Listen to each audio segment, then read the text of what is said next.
Hello, this is Dr. Mike Brooks. I'm a licensed psychologist and the director of the Austin Psychology and Assessment Center, or ApaCenter.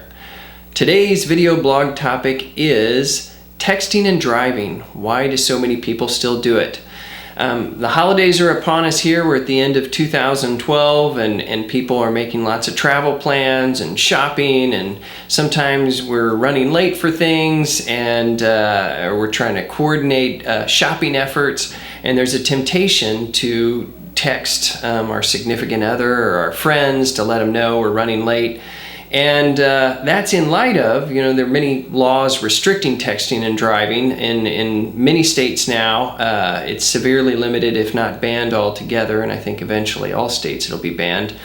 And then there's a lot of public service announcements warning us of the dangers of texting and driving on TV and radio ads, and you'll see in print ads as well.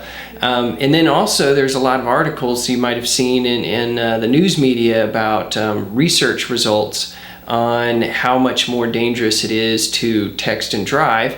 And the research shows that we're 23 times more likely to get into an accident if we're texting and driving. So in light of all that, why do people still do it? And I want to answer that now, or as best I can. Now, one is, there are many reasons that people still continue to text and drive. I want to talk about two reasons that have to do with some cognitive biases that affect our judgment and decision making. A cognitive bias is sort of a distorted lens in our minds that it distorts reality in some self-serving way. Usually these are here for a reason, that's why they're there, and a lot of times they can be beneficial in some respects, but they can be disastrous and cause a lot of harm in other instances, and this is a case where these cognitive biases can cause us a lot of harm and others. So the first one I want to talk about is called illusory superiority. Illusory superiority. It's a very difficult term to say, but I want to describe it a little bit. Another term for it is called the above average effect. And here's how it works. Researchers have found that when they survey people and ask them about different abilities and qualities about themselves, like intelligence or leadership ability, charisma, things like that, most people rate themselves as above average. Now, statistically, this is an impossibility. Most people can't be above average. And with driving, that's one of those things that most people think they're an above average driver. And if you bring up texting and driving, most people would acknowledge, okay, I heard the statistics and everything, and I know it's more dangerous for most people to text and drive, but not me. I can do it okay. I'm not one of those people who get in accidents when they text and drive. I make good decisions when I text and drive. I wouldn't get in an accident. I'm no more likely. But that's that cognitive bias at play, the illusory superiority. And the thing is, most people think this way. If everybody's thinking they're not going to be the ones to get into an accident, why is it that there's 23 times more likely to get into an accident? It's that cognitive bias at play. So one, if we're aware and we can just kind of acknowledge, there's this built-in bias that can be influencing my decision making, we can often start to put it in check. So that's one of those things that I want to say about illusory superiority, is know that's at play when you're driving.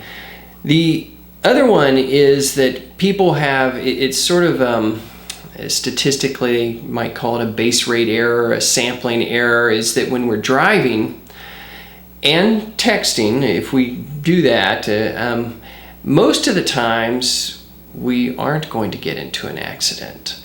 And people extrapolate from that and say, well, if you're driving in your neighborhood or in certain areas that you're familiar with and you text and drive, most likely you're still not going to get into an accident. The trouble is that accidents usually happen in a split second. Something happens, a deer runs out in the road, or a kid's chasing his ball, a cyclist cuts us off. In Austin, Texas, there's a lot of cyclists.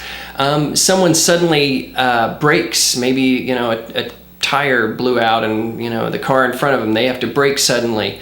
And in that split second, that's when texting and driving catches us. So what people do is they extrapolate from, texting at a stop sign or in a slow road, and they think, oh, I'm safe texting and driving. Well, yeah, you are, until the kid runs out in the road at the last second or the deer jumps out in front of you. And that's when the accidents happen, because it's in a split second, and if you're texting, it's going to affect your brake time and your reaction time, and that's going to make all the difference. And we can't afford that. If you think of it like playing Russian roulette, and it's like maybe there's a bullet in the chamber and there's 1,000 chambers.